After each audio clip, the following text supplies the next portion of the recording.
Greetings, my fellow knights. Tonight we will feel what it was like to ride into battle as a Comanche warrior, to grow up among horses, to learn the rhythm of the plains, and to charge across open country with the wind in your face and the cry of your people at your back. This immersive history was created based on Thomas Cavanagh's book, The Life of 10 Bears, and William C. Meadows' book, Kiowa, Apache and Comanche Military Societies. Their research helps us step closer into the world of the Comanche and the warriors who once ruled the southern plains. You can find these sources and further reading in the pinned comment. And if you enjoy these journeys, you can help our circle grow by liking and subscribing. In the comments, share what other time or place you would like us to experience together. Now tighten the reins and draw a steady breath. The ride begins. Chapter 1. Camp on the Llano. Our story begins in the Comancheria.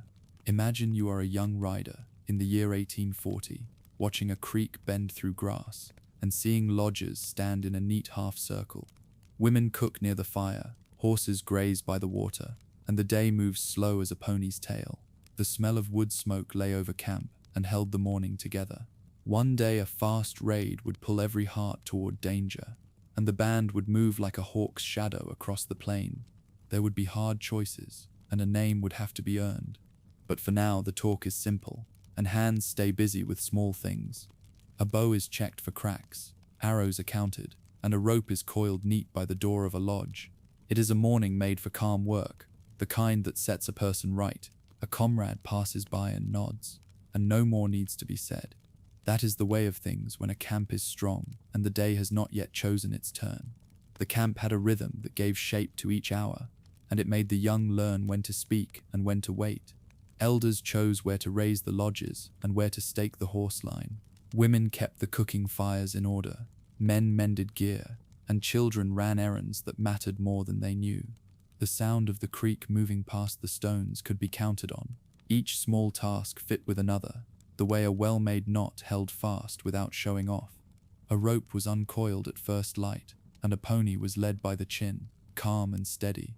No one hurried unless a reason came, because wasted steps cost more than they gave.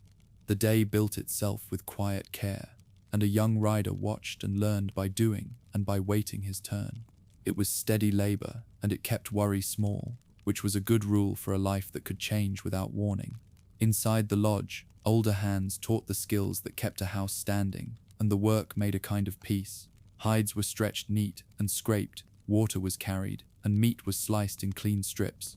When a story was told, it came with a lesson tucked into an ordinary line, and a young one was meant to find it there. The taste of stew from a shared bowl reminded a person that strength could start at a hearth. A cousin might laugh and tease, but the point of the day still held, and the work was done before the sun climbed much. Patience came from such hours, and it was held in higher regard than quick talk. Even a small task like tying a tether taught a sure touch, and that would matter later, when speed and care had to live together. A home rested on these habits, and it was better for it. Tools were simple, and they asked for respect, not fuss. A young rider checked the bend of a bow, sighted along a shaft, and thought about the next hunt or watch. Elders reminded that wood and sinew gave back what hands put in, and no one argued, because experience had shown it true. The touch of the bow wood against the thumb made a promise that practice would keep. A cord was wrapped tight, not to look pretty, but so it would hold when it mattered. Work like that never ended, and no one expected it to. It steadied the head to take care of what might one day save a life. A mistake in calm hours could be fixed, but a mistake on a long ride could not. Skill grew piece by piece, and the camp made room for that growth, because it needed everyone to be useful. When the light faded, people turned toward each other, and the circle of lodges felt close in a good way. Stories slipped from one mouth to the next, not shouted, just passed along like a drink of water. There were jokes to ease the bone-tired bodies, and a youngster learned what to keep in mind and what to let go. The sound of a song from one lodge stitched the evening together. No one said a ceremony was happening, but the way folks sat and listened had a steady weight. An older man pointed at the ground and drew a shape to explain how riders should gather at a sign, and younger eyes watched the line of his finger. Lessons came like that, easy to miss if pride got in the way. These were not grand moments, but they mattered more than the grand ones, and everyone knew it without saying it out loud. The land itself taught as much as any person, and it did not hurry. Trails crossed and split, and a rider learned to read them the way another might read a line of marks. Herds could shape a path, and storms could wipe it clean as if to test memory. The sight of a far line of mesas kept the mind fixed on distance and time. A band that moved well lived well, so the elders said, and they had earned the right to say it. A young rider learned to keep count of waters and grass and salt, because a plan that forgot those was no plan. Time on the Llano made patience grow, because nothing useful came from stamping a foot. This was a school without a house, and every day was a lesson if a person paid attention. It was simple to say and hard to do, as most worthy things are. Some teachings came from quiet talk, some from careful watching, and both were needed. Pride was kept in a small place until it proved it belonged in a larger one. One elder spoke of courage, and he did not tie it to noise or rage. He said it walked with judgment and did not stray far from care. The smell of crushed sage on the hands marked a small blessing for the road, offered without show. No one refused such a sign, and no one made a speech about it. The camp liked steady souls who could listen, because riders who thought of the whole band kept the band alive. Each person carried a bit of the load, and that made the load possible. It was not about shining moments, but about holding the line day after day, which is how people come through hard turns with something left to share. Night work finished, horses tied near, and gear set where hands could find it in the dark, the camp settled without fuss. A young rider lay close to the lodge wall and thought about the next day's tasks, which would be many and useful. An elder's last words about care and quick hands stayed in mind, not as a weight, but as a guide that did not bend. The warmth of the fire on the face promised a clean start when the sun returned. Plans for training formed in a slow, steady way, because plans made in calm moments tend to survive the busy ones. There would be years to grow into the name of warrior, and it was good to let the years do their slow work. The trail ahead would be long, but the first step was clear and close. In the morning, the learning would turn to the horse, and that was the best beginning a rider could ask for. Chapter 2, Horse School, on the Plains. People later said you were born to the saddle, but learning had taken time. It began with quiet work and a steady voice, not with glory. A pony from the herd waited with one ear turned, and a cousin stood close, careful and patient.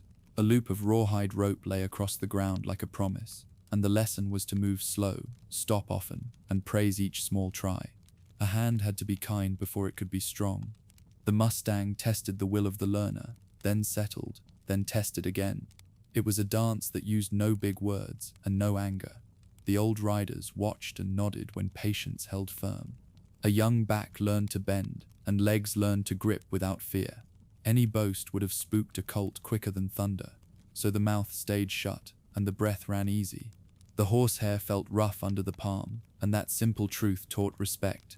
Years later, it was easy to forget how long that first day had been, but the work had been the point.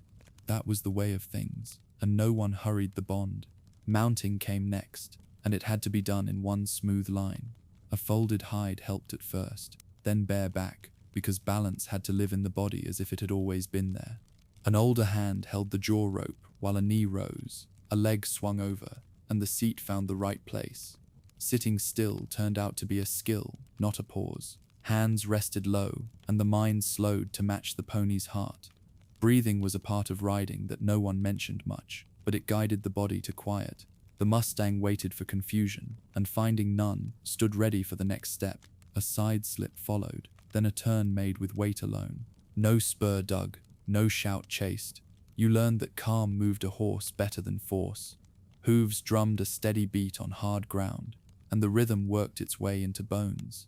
It felt safe when it was steady like that. Mistakes were accepted, then fixed, because that was how learning stayed with a rider. Balance games made the lessons less heavy and more true. A stick had to be lifted from the grass while the pony kept walking, and the body had to sink low on one side without pulling the mouth. Laughter came when the first tries slid off into the dust, and patience brought the calm tries back again. The cousin showed how to hang by a knee and how to rise in a breath. A bow came into the practice. not to make war, but to teach focus and timing.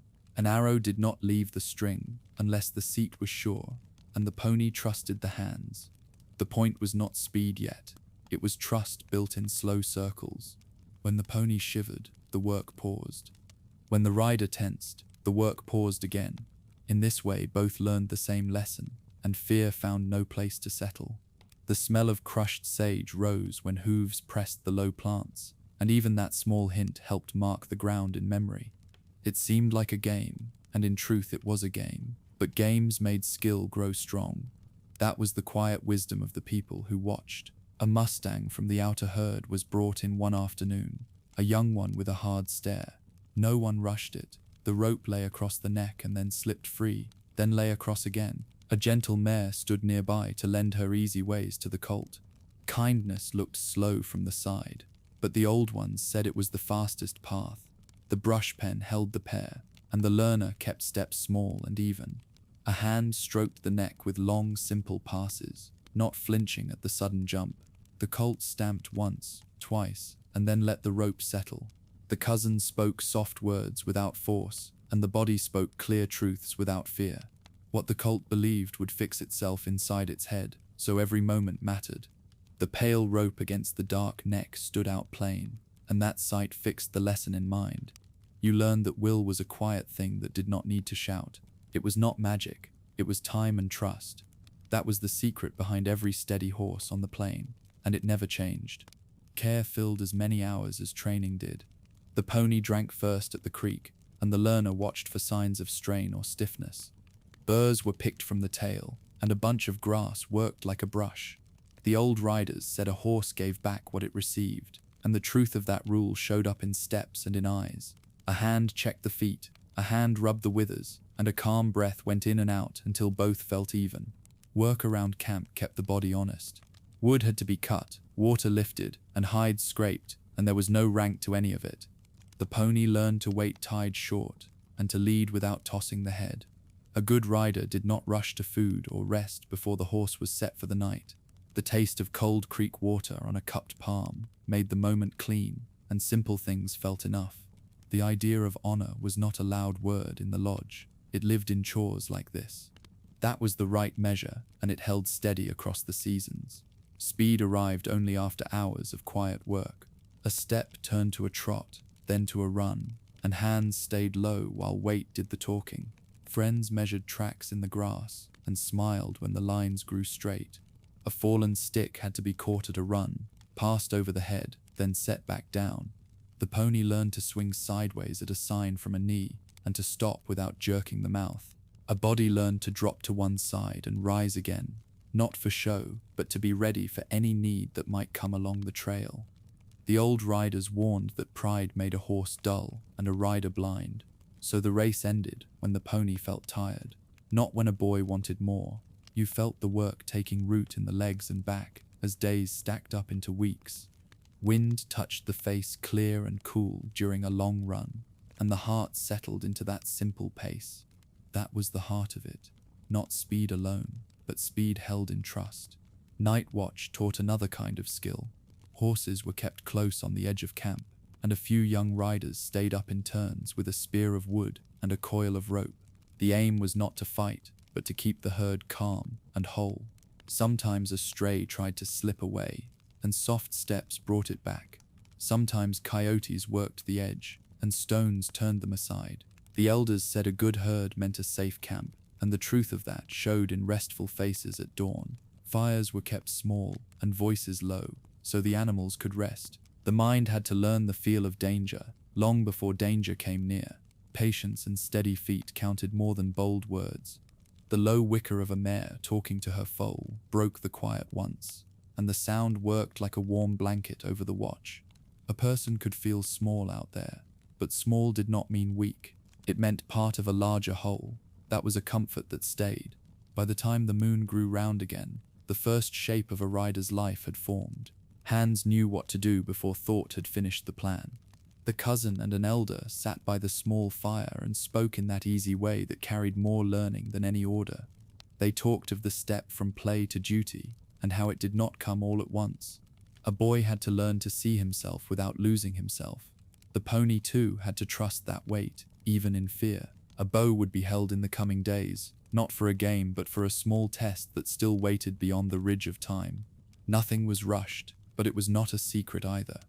The small glow of coals marked the faces around it, and the light made even hard words gentle. You listened, and felt ready to listen more. That was enough for now, and the night closed easy around the camp as the next lesson waited its turn. Chapter 3: Signs of Manhood. A calm sat over the circle of lodge mouths as the young riders rested from the day's work. It had been said that a small scout would leave before dawn, and the chosen names were passed like a winter secret, calm and plain. A bow leaned beside a door flap, and a saddle pad lay ready, though no one made a show of it. Firelight flickered on the lodge poles.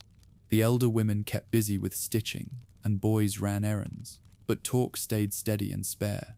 This was not a night for boasting. A rider near the edge counted the ponies in his head and guessed which one would be asked of him. It was natural to think like that. Steps toward being called a man never came with a shout. They came with steady tasks and a straight back. Even the restless knew that, sooner or later, a patient heart was stronger than quick hands. Around the circle, a few men spoke of travels as boys, of the first long ride that makes the legs ache and the mind sharpen, and they smiled at the memory without trying to teach too much. The younger ones listened for what mattered and let the rest slide, because lessons often landed best when they were light. Waiting there, a body weighed pride against duty, and both could sit in the same chest without trouble. That balance was taught early, and it saved hard lessons later. That was the way of things. A gray-haired man sat with the scouts and told what measured honor, piece by piece, like a trail marked by cairns. He said a man kept his word, kept his horse fit, and kept his anger quiet until the time to act. He spoke of riding close, of turning harm aside from kin, and of sharing what came of a raid without bragging. His voice stayed low and rough, the kind that carried sense without strain. Hands around the circle moved without rush, braiding a strap or rubbing a wither, and attention held on him. Some had heard the same talk many nights, yet no one acted bored. Memory was a strong rope for those who meant to live long. He reminded the young that touching an enemy and riding away clean could mean more than blood, and bringing back a fine horse could feed a family better than a single show of fury. He said the best men played with children and rode hard when needed, and could do both in one day.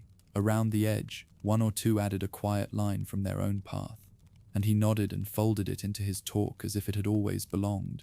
That was how our people kept their shape. The words were not heavy, but they stayed. That was enough. Before the scout, paint had been mixed in a small bowl, and marks were set with care on a cheek and chest. The elder, who knew the old ways, guided the hand, and spoke of what each line meant, not to frighten, but to steady. A straight stroke could hold a prayer for clear eyes. A broken mark could point a rider home. The paint felt cool where it touched skin, and it sat there like a promise kept.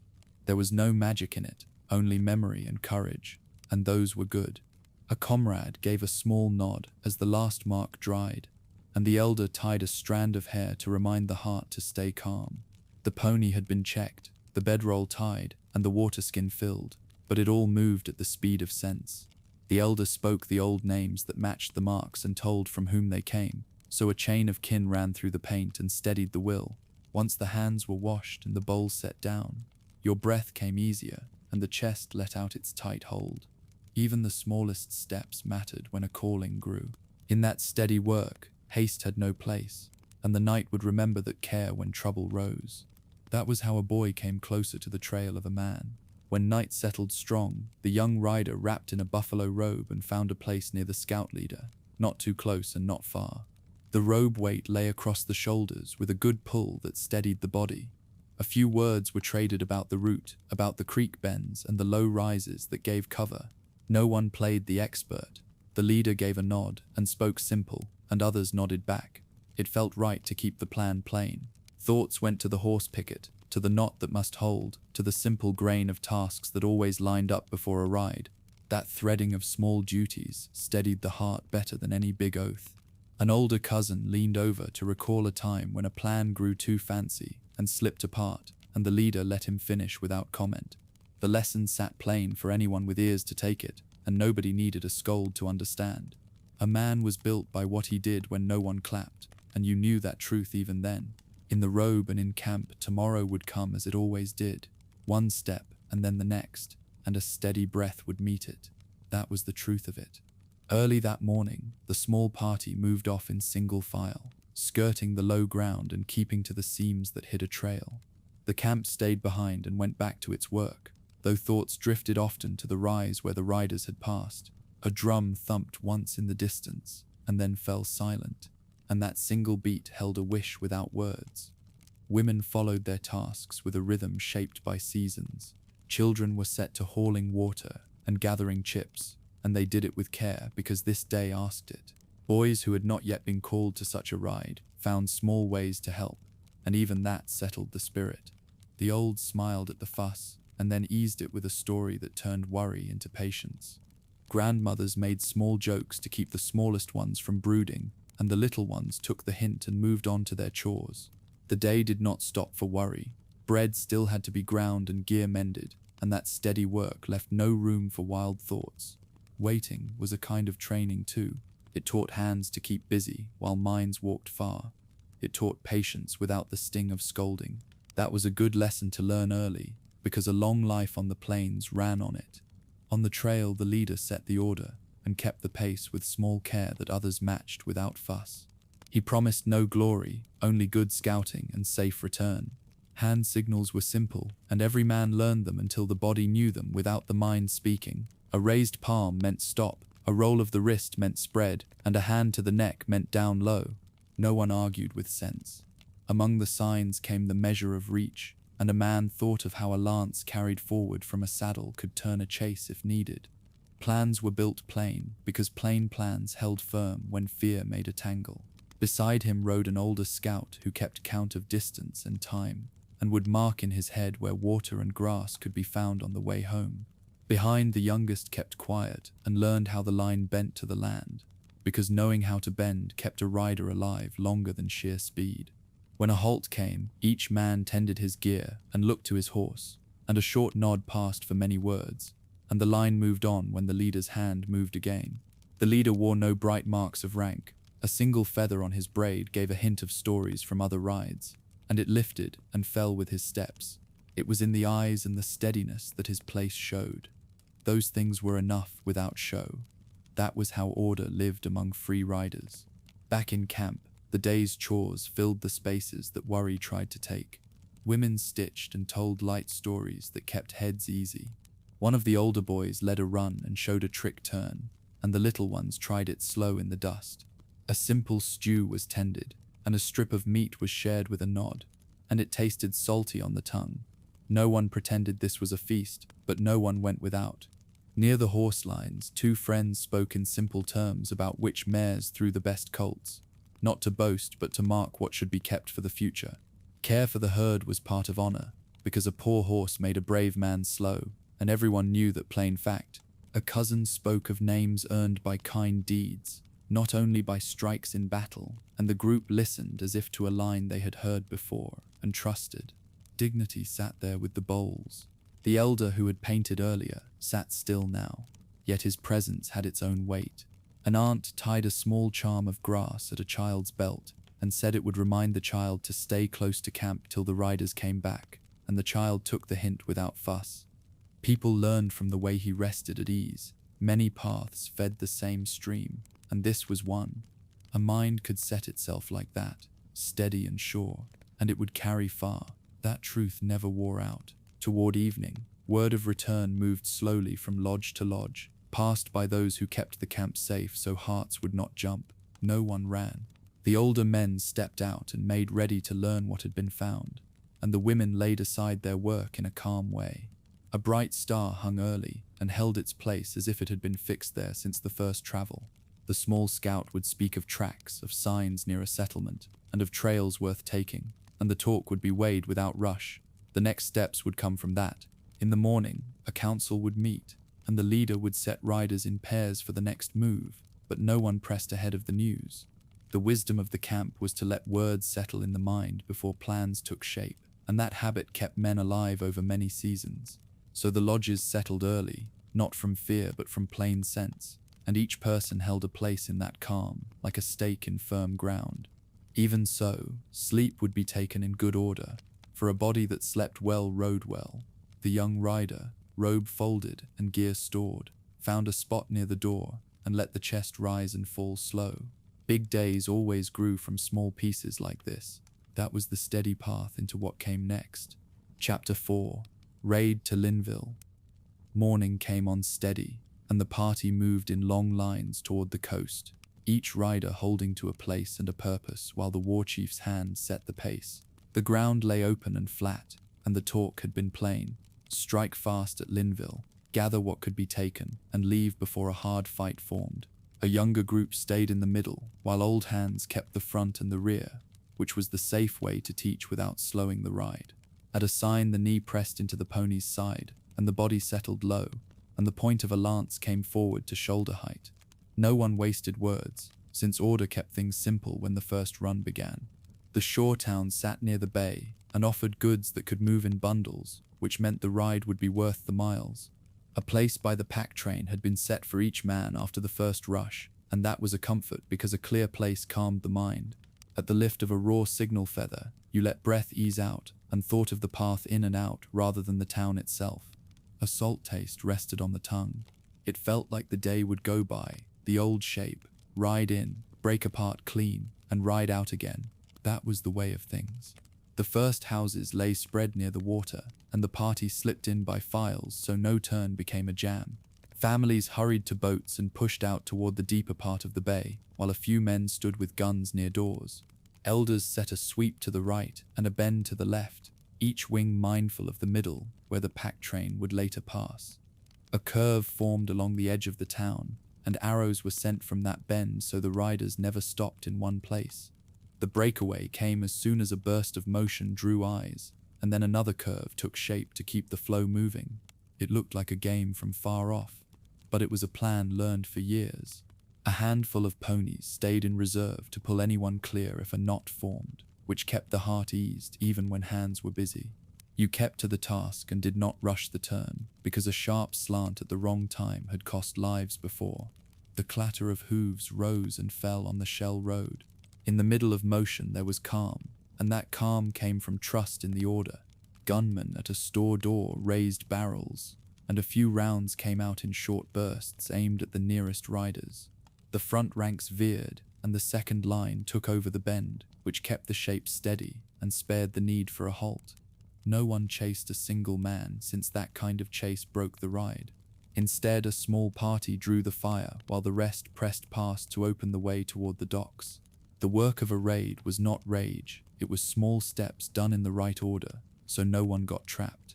A comrade beside pointed a hand, and the set of bodies shifted as one, because hands spoke for us when words would have turned to loss. A few arrows struck door frames and made the men rethink their stands, and that small space was enough. Pack hands moved in to tie bundles, and set them for the later line, each knot done fast and safe so the pull would not spill. The smell of gun smoke lay low over the street. It was a hard place to be for any heart, yet a steady mind found the next step and kept going, which was how a rider stayed alive. The warehouses near the water held cloth and tools, and a quick crew worked through them like a river through brush, not stopping, just moving, taking what could ride. A few mounts were caught and led toward the middle, so the pack would have more legs under it when we left. Goods that would last on a long road were set aside, and the rest was not worth the wait. A command waved toward a tall stack, and a torch went in, not for show but to stop use by those who would strike again later. It was not joy to see anything lost, yet raids had their reasons beyond the moment. You kept the mind on the next turn and the next line, since stalls made traps in tight streets. A comrade laughed once from relief when a stubborn crate broke free and the load came right, and then fell quiet to stay with the work. Heat pressed against the cheeks from a burst of flame. No one lingered on the site, because a raid prized time more than trophies. That was the way the elders had taught, and it saved more than it cost. A watcher on the roof gave a sign, and the wing leaders sent a call to wheel the lines back toward open ground, which kept the party from bunching along the water. The bend to the right rolled like a door on a hinge, and the left lifted in time so the middle could pass. A few men with guns pushed out from cover, bold and close, but the nearest riders kept low along pony necks and turned their mounts at a slant to make small targets. The reach of a lance marked space and kept any rush from pressing too near, while others set the pack in motion. Nothing wild happened by chance. Each turn had been talked through by the fire the night before. When a rider stumbled, two more swung in to cover, and then the first rose again and went on. The call to slow then quicken moved down the line like a wave, and there was no doubt once it passed a person, because it felt sure.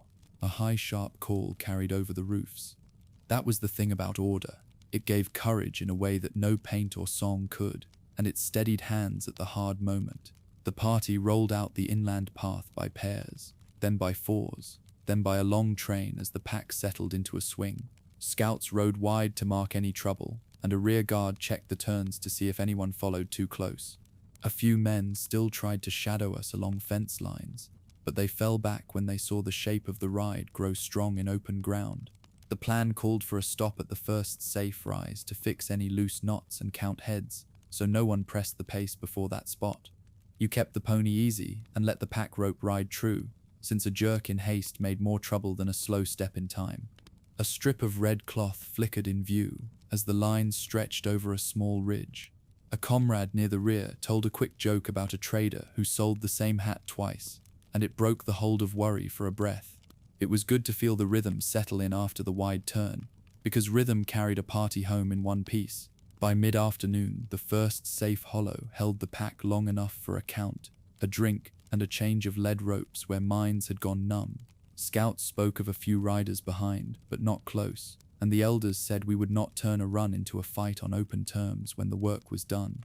Some of the younger ones smiled at bright goods, then stowed them quiet when the older men gave a look, since pride could cost a horse if it made hands slow.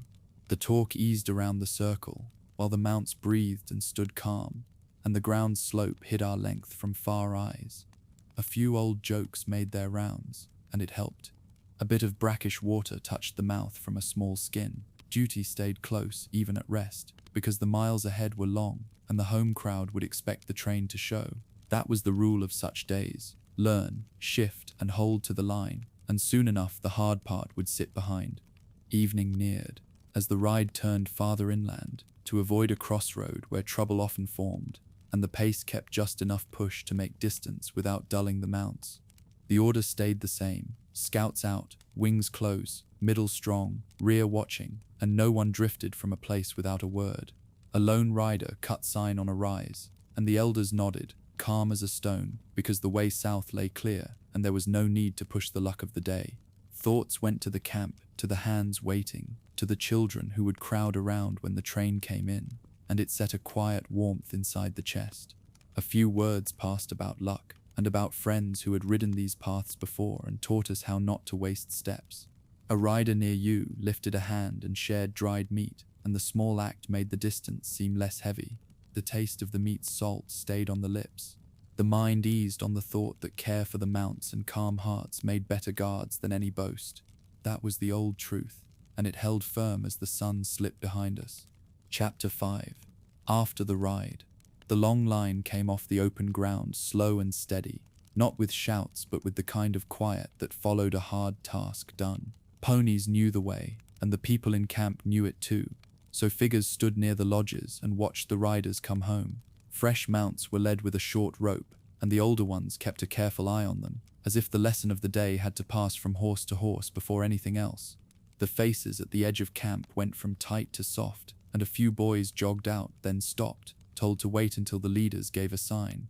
Packs were loosened, and stray things were caught up before they fell. There was no need to say much, because the circle had seen many returns and knew the right pace to keep. A bell on a lead mare gave a soft jingle, small and bright, and that simple note felt like the line between risk and ease. With that sound, shoulders went a little lower, and breath came out slow. It was the way of things. Come in quiet, take stock, and then let the news travel where it needed to go, one step at a time. Inside the big lodge, the elder men waited, and a place was cleared for those who had ridden far. The talk began without fuss, like water finding a path. Each part of the raid was told in turn, each choice set out plain. A headman asked how the first turn had been handled, who kept the line steady, who held back when fear had pressed on the mind. No one rushed to speak first, because praise sat best when earned, and blame sat light when shared. That was the manner taught by fathers and uncles. The wheel and brake had worked, though it could have been cleaner, and a few names were said with a nod for brave acts that did not aim for pride. Some small slips were noted, like a loose knot and a lagging mount, and the men took it in with clear faces. The lodge smoke hung calm above, and the smell of it settled low in the nose as each voice found its place.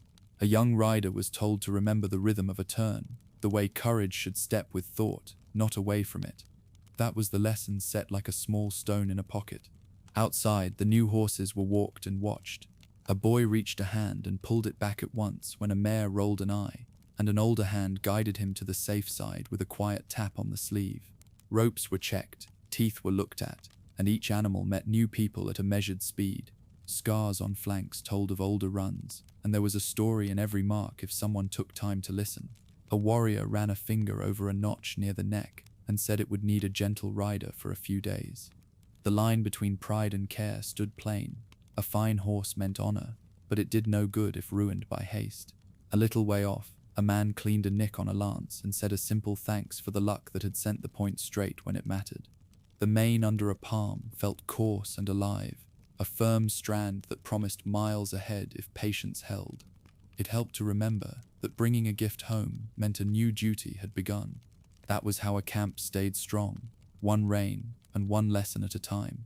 When the sun dipped, food went round. Words came easier with full mouths and time to breathe. Good news did not need a shout.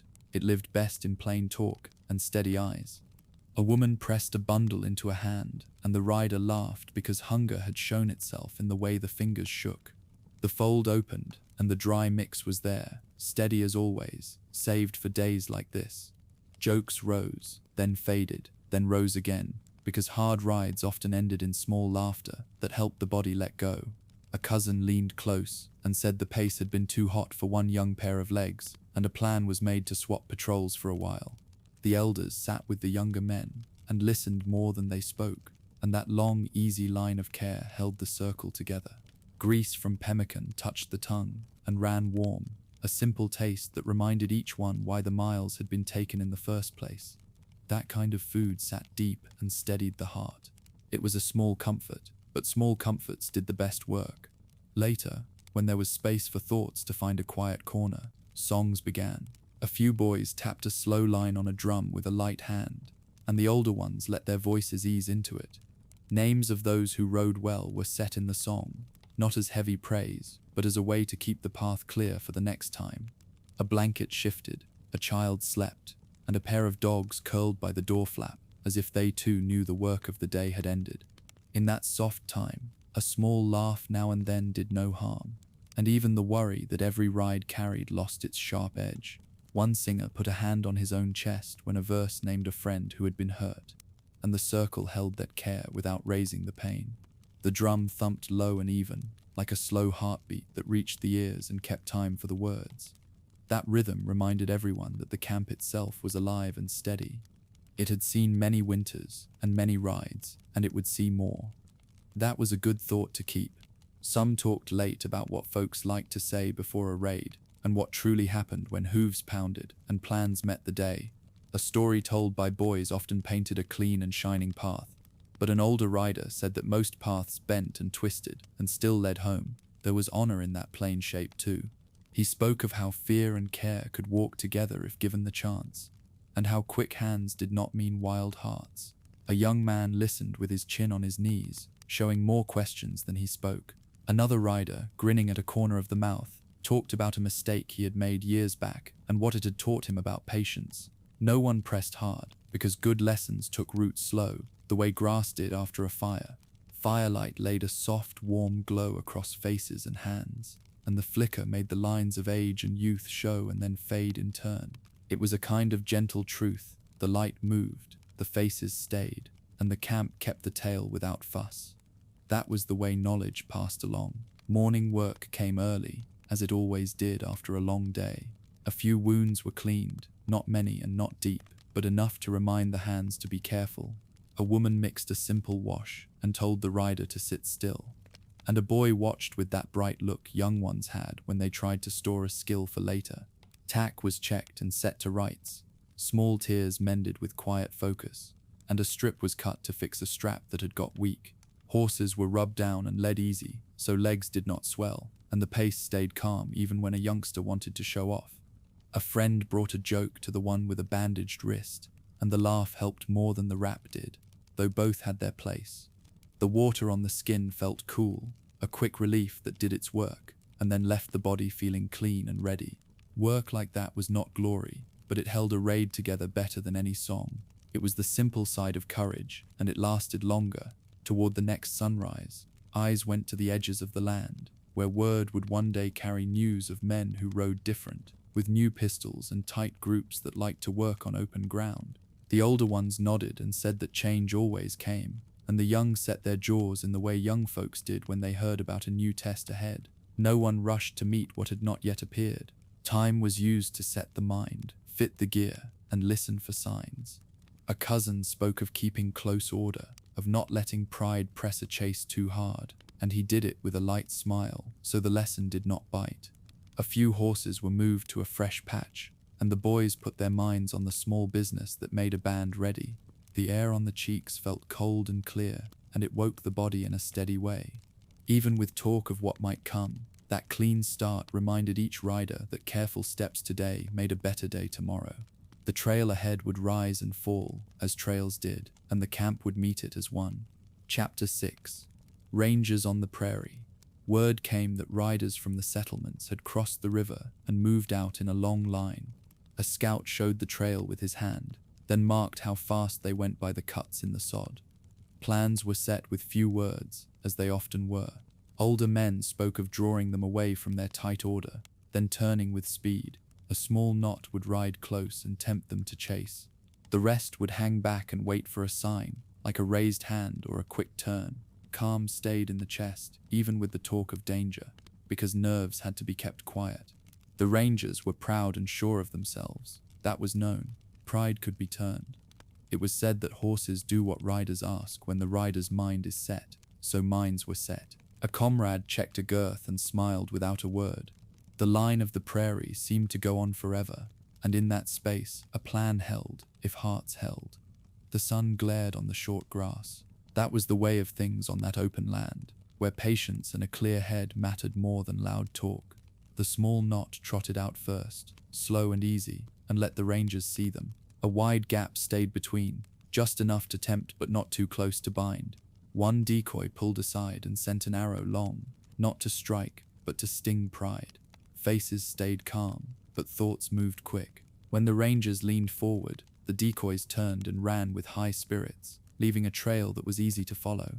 The big body of riders held back, spread across low swales, steady and quiet. It took trust to wait and let others play the first card. A hand signal came from a ridge, brief and clear. The rangers began to bunch, then stretch, as if pulled by a rope they could not see. Hoofbeats thudded like a steady drum on packed earth. That rhythm helped a rider keep time, and it reminded all that this was a contest of time more than muscle.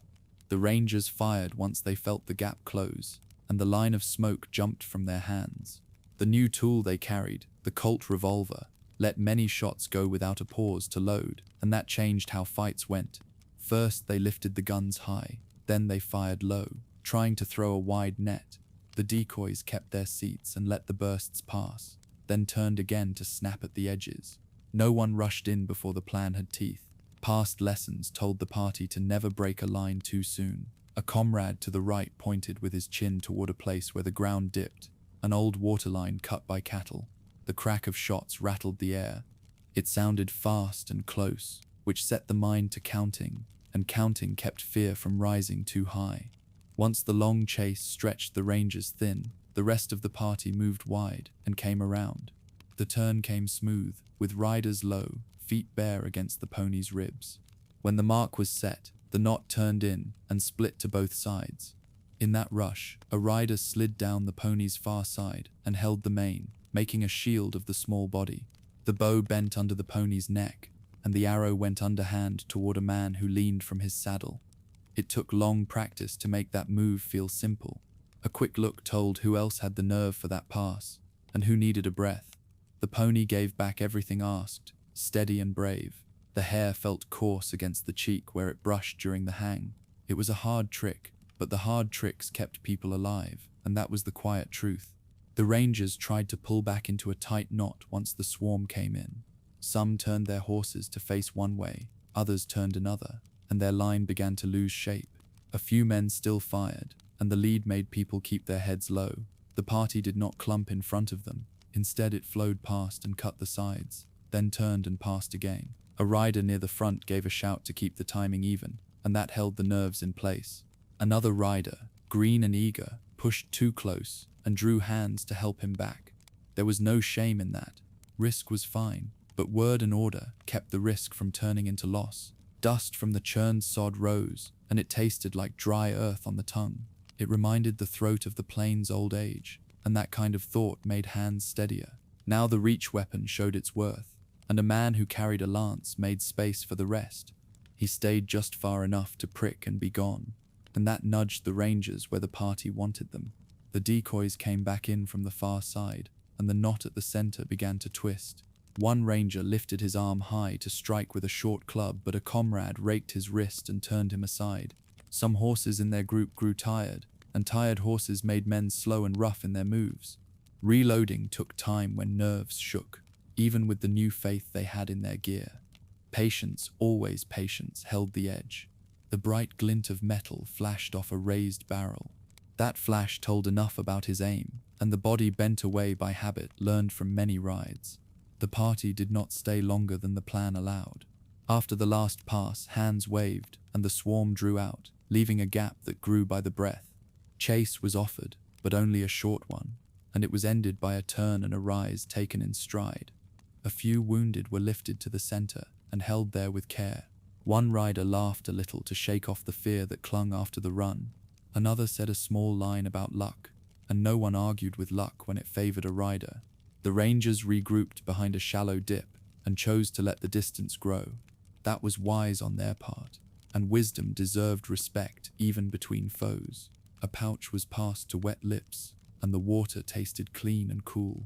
It steadied the belly, and a steady belly kept the mind from wandering. When the sun edged west, the party met again near a low swell and counted who came through. Names were spoken in a circle, and a few small stories broke the worry. A cut was bound with clean cloth, and a horse with a nick on the neck was rubbed until it settled. No victory cries rose to the sky because this was not a day for that. It was a day for measure and for memory. The talk turned to how the rangers had used their fast-shooting guns, and how the trick of drawing them thin had still worked. A praise went to the pony that held while a rider hung and shot, and a word was given to calm young hearts. The fire crackled soft as a small stick broke in two. That little sound felt like a door closing on the long rush, and that was a welcome end. Chapter 7. Charge at Adobe Walls. At early morning, we gathered on the rises east of the old ruins at Adobe Walls. Ponies shifted, and men checked rawhide and knot in steady turns. Word had gone through the camps that the hunters were bold and doing harm, and that their guns reached far. Elders spoke the night before, and signs were taken. Some said the earth favored a hard strike. Others said care was wiser. The line leaders chose a broad sweep and a dart, not a crush against the walls. The plan was simple, as the best ones often were, because confusion only fed loss. Horses were moved up in small knots, so no single volley could tear us apart. A few of the younger men grinned like boys, and a few old hands watched them with calm faces. A faint chill lay on bare forearms. That small bite of cold helped the mind hold to steady thought. We had ridden far, and now stood on work that would test every lesson since childhood. It felt as if the prairie itself waited to see us prove what we said we were. Some believed a promise that bullets would miss. Others kept watch on the ground and the shape of the ride. Our own pride mixed with care, and neither one pushed the other out. The herds behind us and the children in camp gave weight to the choice, and that weight held tight.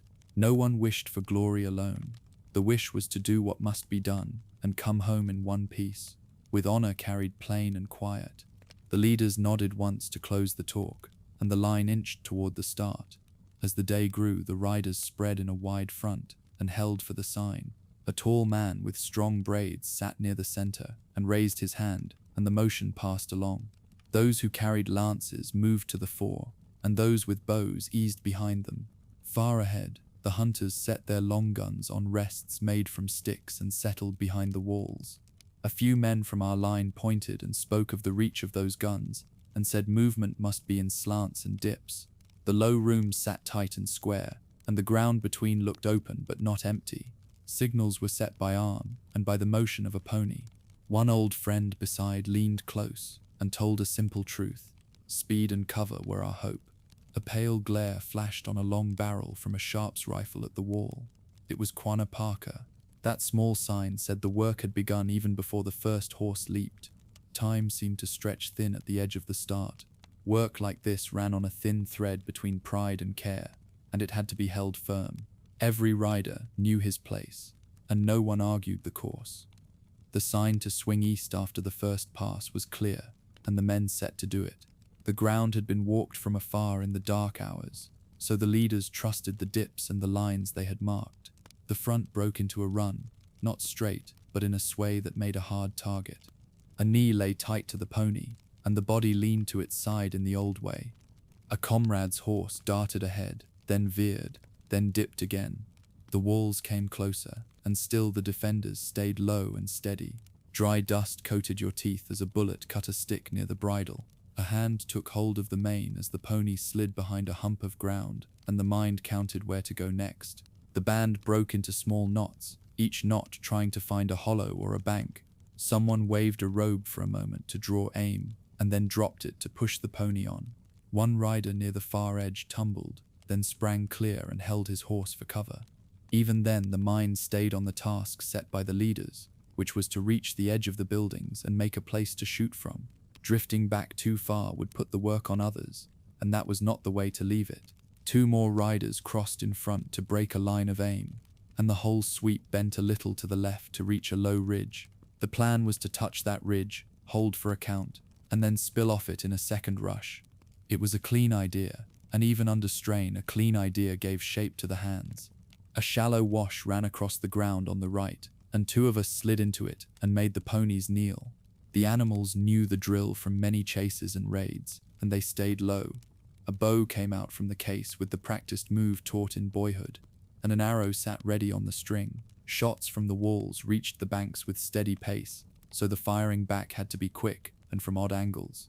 Arrows went from under the pony's neck and from a low lean around the bank. Others used short guns taken on older raids, working them fast and then ducking back. The leather grip felt rough under the palm as the next arrow sat to the string. All the while, we searched for places where the ground dipped toward the rooms, because any step forward had to come from cover. Men a little left passed the word for one more rush, and hands rose in answer without talk. In that close work, even a small sign could stand for a sentence, and that saved breath and time. A young cousin beside kept his head near the pony's shoulder and smiled once, and that small show of nerve steadied the heart. On the farther bank, a man lifted his shield and waved the rest forward, and we in the wash set to cover them. The press of the moment weighed on thought, but the steps stayed in order, and that made the burden bearable. The rush that followed found the ground harder than we hoped. The men behind the walls were set and trained from months on the plains, and they had stacked tools close and made firm rests. Their long guns reached far across open ground, and a man beside fell not from a near shot, but from one sent across what felt like a long field. We shifted and took what cover there was. Some tried to turn the hunters loose stock, thinking to pull them from the walls, but the men inside held their line. Others kept moving in hooks, small fast curves meant to break a set aim.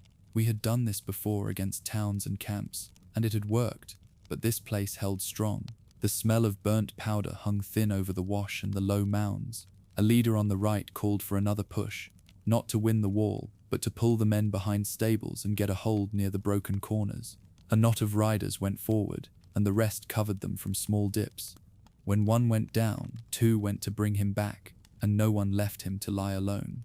Even in the worst of work, care for one another set the shape of the day. That care was not soft, It was the steel of a people who knew that tomorrow's strength lived in today's hands. By midday, the push turned to a set of short drives from different sides. Men from the far left worked along a dry cut and came in close, while the center kept motion to draw fire. The riders near the right swung wide to find a broken wall where a few logs lay fallen. It took nerve to move in that pattern, slow then fast, then slow again, and hold to the signals without doubt. A few made it to old pits where hides had once been stacked, and they held there while the rest closed the gap. The men at the wall shifted but did not give way. The heat of the sun lay hard on the back of the neck as the sign came for one more dash. Ponies bunched and then sprang forward all at once, and the space between shrank to a small stretch. Some riders fired from under the neck again, and some threw a lance from a short range, then fell back to the dips. The wall still held. Calm had to sit inside the chest for us to keep order, because anger alone wasted men, and no one wanted to waste what could be saved. Riders on the far edge tried a long sweep to draw eyes away, and for a breath it seemed to work, but the set aim returned. The truth was plain by then, and we did not turn from it. After the last drive failed to carry the corner, the order went down the line to draw off in good shape. There was no shame in that. Pride sparked many things, but wisdom kept a band alive. Horses were turned slow and low, not to show a broadside, and men in cover rose to guard the ones who moved first. When a rider fell behind, 2 more dropped back to bring him in. Hold ropes were thrown to lead hurt ponies, and saddles were shifted to fresh backs. The load of care felt heavy, but the line stayed whole. A soft breeze brushed the cheek as the ground opened again, and the walls fell away behind us. That small touch of wind made it easier to breathe, and the heart took it as a sign that we had done what could be done. We spoke in short bits about the way the long guns reached farther than most had guessed, and how we must learn from that reach. No one forgot the ones who did not ride out, but no one forgot the duty to the living either. That balance was our ground. We had faced hard places before, and found new paths around them. This would be no different if the will held and the circle stayed together. The elders would speak, and the young would listen, and the next ride would come. That night the camp sat off a good way from the place, where a small creek bent through low grass. Horses were staked and watered, and guards were set for the dark hours. The talk moved from loss to the shape of days ahead. Some spoke of the old life, and how it stood firm when a band kept moving and kept its herds safe. Others said the hunters and their towns would bring more men and more guns, and we would have to shape our ways against that. A few named leaders and pledged to ride when called, and all agreed that the work was not yet done. The cold pressed lightly on the skin as the night went on. That small touch made the fire feel enough even without words, and it gave room for a plain promise inside the chest. The next trails would run through canyons and over high breaks, and soldiers would follow in force. There would be hard mornings ahead, and we would have to break camp fast when the time came. For now we rested, and the band kept watch, and the horses stood close, and the story moved on toward the canyon walls. Sleep came in turns, and plans were set with few words for who would ride first at dawn. The path south would take us toward a deep cut in the land where grass and water waited, and with them, more trials. Chapter 8. Fall at Palo Duro. Before sunrise, the canyon lay quiet under the high red walls, and the people still moved slow from sleep when riders came down the draw with the word that soldiers stood on the rim. A murmur ran through the lodges, and hands went to halters, bundles, and children, because haste served better than anger when trouble opened above. You felt the old pull in the chest that came before a ride, and then the greater pull that came when family stood behind the line and needed time. Mackenzie had brought many troopers and scouts, and they had found the trails into the heart of the place that was meant to hide the camps. There was no long talk, only the simple work of pulling pin stakes and dropping covers, because a village moved best when it did not argue with fate. A comrade beside tossed a robe to a pair of small hands and pointed to the side ravine, and that quiet signal said more than a shout. The ponies stamped and tossed, ready and unsure, as ropes went on and packs took shape. The wind scraped the cheek as if to wake the skin to the day, and that small touch seemed to steady the mind. It had always gone that way when danger came fast, and it still asked for calm. Troopers showed along the edge like dark chips against the pale sky, and then slid down on narrow paths, careful and quiet at first, and then faster once their feet found the slope. Some stayed high to watch the mouths of the side canyons, and others fanned to the creek where lodges had stood only minutes before, making sure no easy road lay open. The lines bent into shape without fuss because they had drilled for this, with one man holding 4 sets of reins while 3 stepped forward to fire. And that old habit kept them steady. You saw how the blue coats set their place, and it told the same lesson as before. They meant to pen the camp, then take what mattered. The first shots from a Springfield carbine cracked across the open floor of the canyon, and that hard sound marked the start. A pair of riders near the cottonwoods wheeled and loped off to spread the alarm to those beyond the bend, and no one wasted words.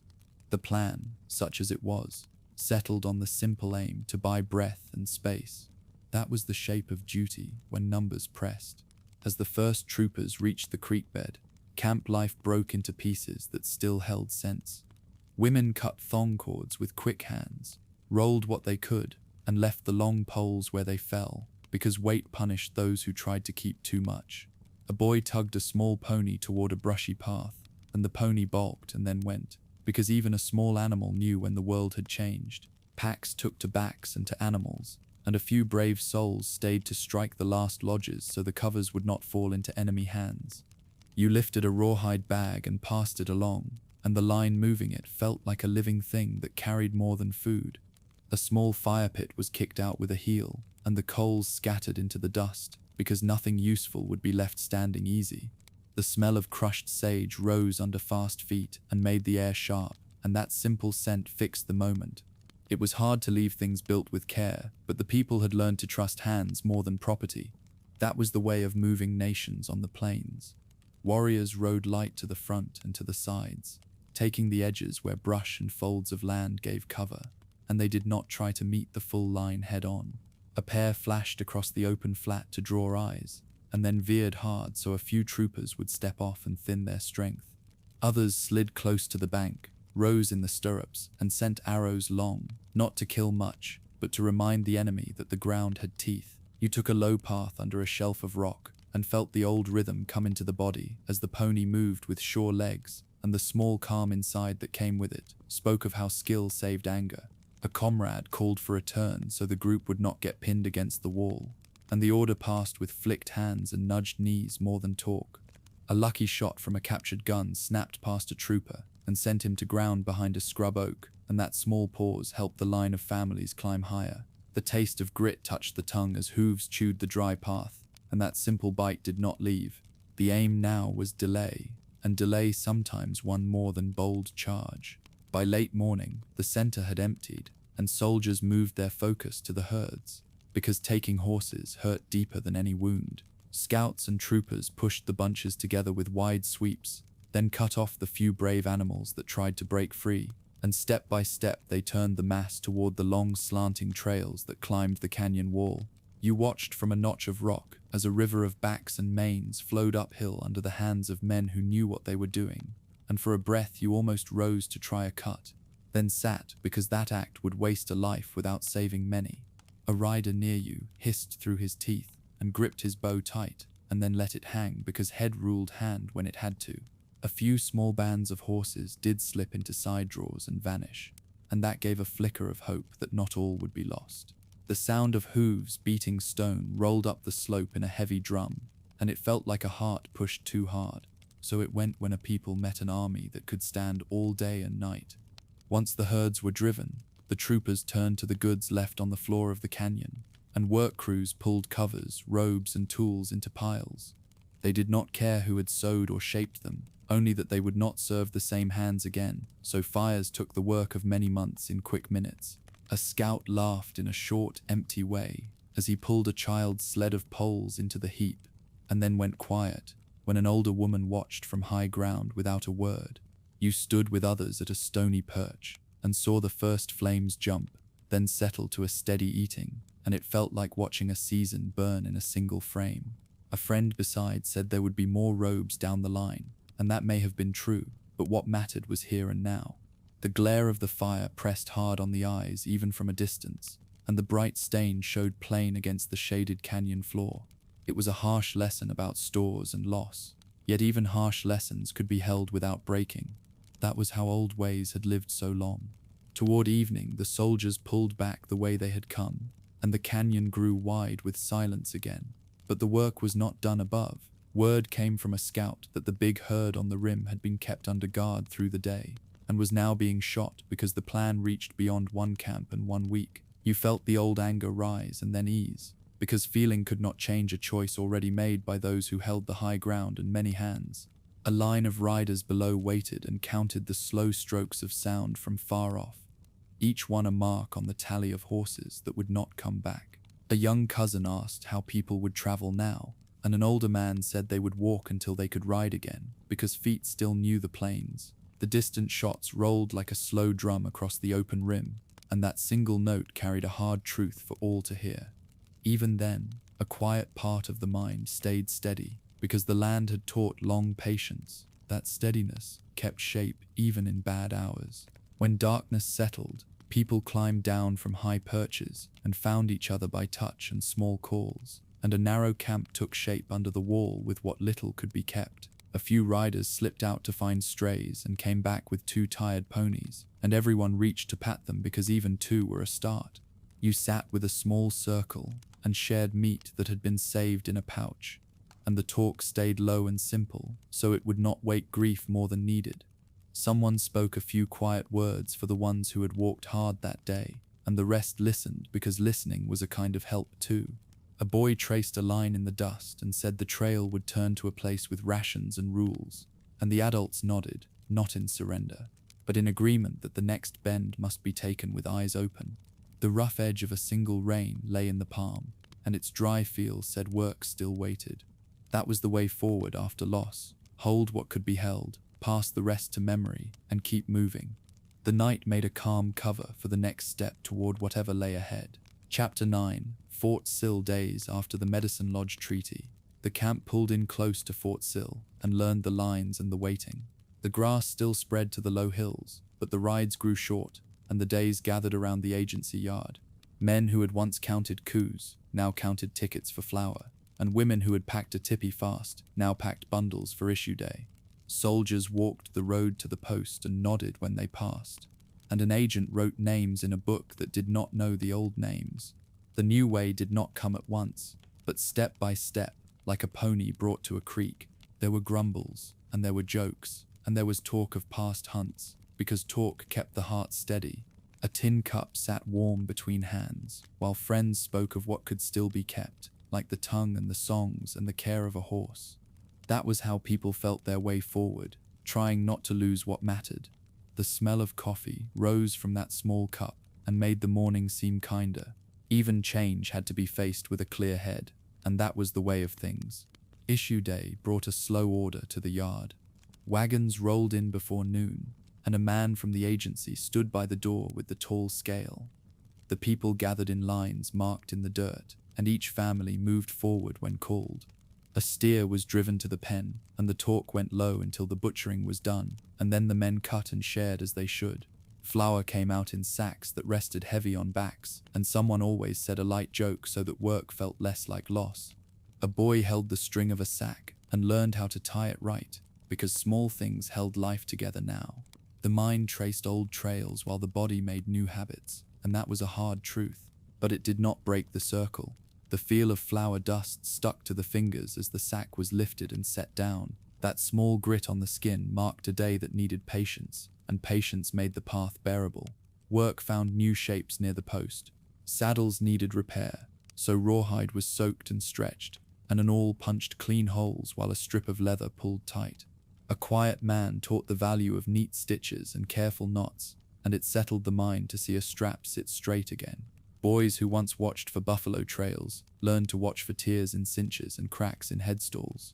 A woman showed how to turn scraps into patches and how to save a piece for later, because thrift had become a rule of survival. The fort's blacksmith traded small favors for small repairs, and it seemed odd to stand under a wall instead of a sky while asking for help. Still, a thing fixed was a thing won, and that truth did not change. The steady ring of the hammer on iron carried across the yard and marked the hours. That sound meant work and skill and time put to use, and it reminded the heart that hands still had purpose. Evenings drew people close, as they always had. A fire burned in a circle, and the elders told how the bands had once gathered across the rivers and plains. Children listened and asked why things had turned, and the old men did not hide the hard parts. They spoke of long trails and near escapes and the tricks that kept riders alive. And then they spoke of care and honor, because those were the things that kept a people upright. A hand game might start with a grin, and guesses would run around the circle while the day's worry fell away. A few words of the new tongues slipped in beside the old ones, and everyone laughed at the odd sounds because laughter made a bridge where rules had made a wall. Stories held the camp together when laws felt like fences. In that light, even loss sat close and quiet. The soft reach of firelight showed every face in turn. It was a kind light, and it promised that memory would still carry the load. Some men put on new work as scouts and rode out with soldiers to mark trails and speak with bands that still held back. It was not a choice made quick. There were long talks and careful eyes when a man took that job, and the camp weighed his reasons with care. A scout came back with stories of passes and waterholes, and of stepping between tempers when a wrong move could light a fight. Pay came in rations and sometimes a bit of cloth or a coat, and the camp counted it like any other tool. Not every heart agreed, but most understood the need to keep food on the ground and peace where it could hold. The old skill of reading sign did not fade, it was turned to a new edge, because skill did not choose sides, people did. The rough pull of a wool shirt on the shoulders reminded a man of what had changed. That small tug stayed with him through the day, like the weight of a duty taken on. Seasons spoke a different language near the fort. Spring asked for small fields scratched by hand, and a little corn went into the soil with quiet hope. Summer brought chores at the agency, and a few long rides to watch the herds that remained, because even then, a horse needed a wide run. Fall asked for wood and steady hands, and winter asked for calm. Food shifted as well. The people still dried meat when they could, and traded for sugar if luck ran right, but most bowls held simple fare. Even the old hunters learned to cut beef square and boil it slow, because waste had no place now. A woman tapped the rim of a pot and told a girl when to skim off the foam, and the lesson felt like any other lesson in care. The taste of that broth, thin and plain, sat warm on the tongue. It was not the feast of the old days, but it was a meal shared, and that counted for much. Horses stood in pens near the creek instead of drifting with the sun, and that sight never sat easy, though it grew familiar. A young hand learned to halter a colt without a chase, and an old rider kept up the habit of whispering to a nervous mare. Now and then there were small races on the flats beyond the post, and they stirred a happiness that needed no words. A boy took pride in trimming a hoof smooth, and a girl learned the knack of rubbing down a sweaty neck after a short run. Men and women kept the old songs for the horse, because a horse still carried the same weight in the heart. It helped to remember that some skills stayed whole, even when the world turned. That was the anchor many held. The clear view of sleek backs behind a log fence told of care given in a changed place. Seeing that calm line eased a hard thought, because it meant the bond remained. By and by, the new order settled into a pattern that could be walked without fear. There were papers and meetings, and a man with a flag on his coat who came and went, and all of that would have seemed like a dream in the old days. But the people kept their ways within the spaces left open. Weddings still happened with gifts and teasing, and a mother still sang to a child in the quiet part of the night. There were plans for what to pass down when the time came, and there were words saved for the young so they would not forget. A few looked far ahead and saw how change might be bent instead of fought straight on. That was wisdom earned by trial. The soft hum of crickets reached the camp when talk ran low. That small song said the world still moved in its own rhythm, and it steadied the mind as thoughts turned toward what would be taught next. Chapter 10. What You Carried On. The last years settled into a slower shape, and the talk among children turned to trails that had long cooled. A few asked how far the horses ran, and how fear felt when the line wheeled. The answers came plain, because fine words never helped a young mind. It was told that riding was learned before pride, and that care kept a pony ready before any bow was lifted. Truth held better than story, because a life stayed whole when it matched what hands had done. Small faces watched from the corral rail, and a gentle patience rose, the kind that came after hard seasons. A man gave what he had left, which was steadiness, and a way to keep order. The old raids were not polished into shine, and nothing was added to make them large. It was said that the land gave both hunger and safety, and that a rider kept watch on both. The reins felt worn and sure in the hand, which was a good way to begin the telling. That was the way of things. The first lessons for the young went to the horse.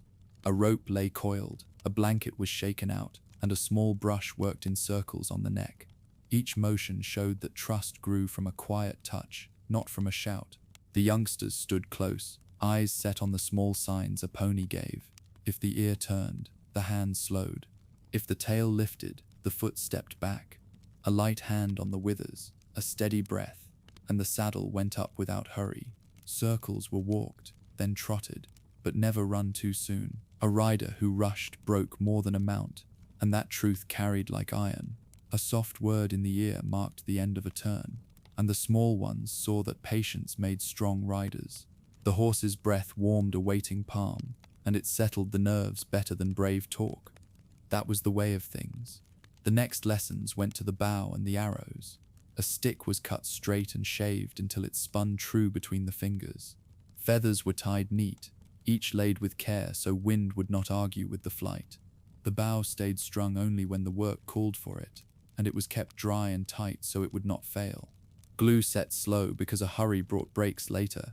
A good arrow walked with the eye from nock to point, and any twist was set right before it flew. The children liked the way a mark on a stump could be hit from the pony's side, but they learned first that a clean arm saved a bruise and a clear mind saved a life. The work was quiet, and the talk kept near the ground, because skill grew best there. The red on a single feather shone bright in the light, and that small color held the gaze. That was the way of things. There were names that did not get spoken every time, because grief did its work without a crowd. Now and then a story about a friend rose up, one that had grit and a laugh that carried, and then the room fell easy again. A memory was not a show, it was a path back to what duty meant. A tiny charm was kept for luck, a small beadwork piece handed down, and it was held at times when words fell short. The young were told that sorrow and honor walked side by side, and neither asked for pity. A hard season could be remembered without making the heart bitter, and that was a skill too. The ones who were lost were not made larger than life, but they were kept near the fire with truth. A simple line was drawn between what could be fixed and what had to be carried. The weight of the beaded charm pressed steady in the pocket, like a hand on the back. That was the way of things. Leaders were spoken of when guidance was needed, and one name came often. Quanah Parker had stood between paths and made a bridge where others only found a wall. Stories told how he weighed the old ways against the new rules and kept a people together when they could have been scattered by anger. His visits were remembered not for long speeches, but for the way his eyes measured a crowd and found the center.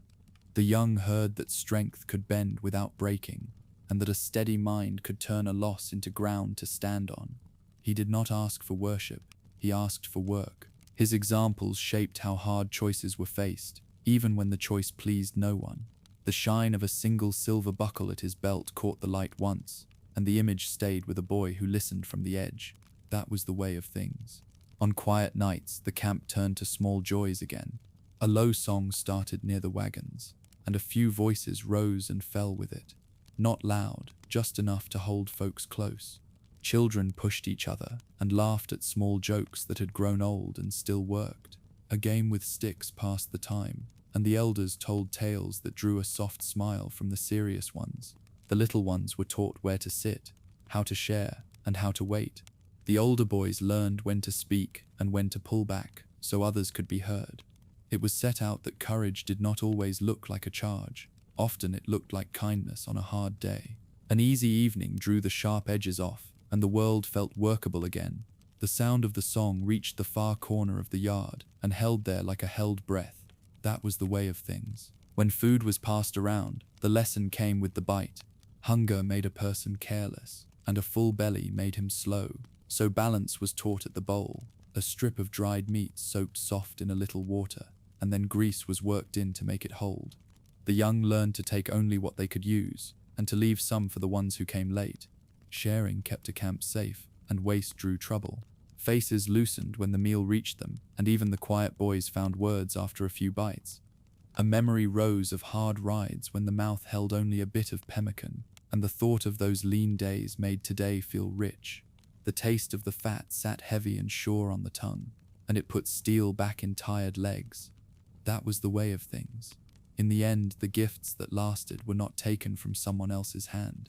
They were built one morning at a time, in the corral, on the trail, and at the fire. A careful seat on a pony, a clear eye on a distant hill, and a steady voice during trouble made a life that did not shake. The young who listened grew into riders who could hold peace without losing pride. The land still spoke to those who knew how to hear it, even when fences tried to cut it small. Old names were kept, new tools were learned, and the heart found room for both. The work did not end, but it felt right when it matched what had been taught. The horizon drew a straight line far off, and the eye held it without strain.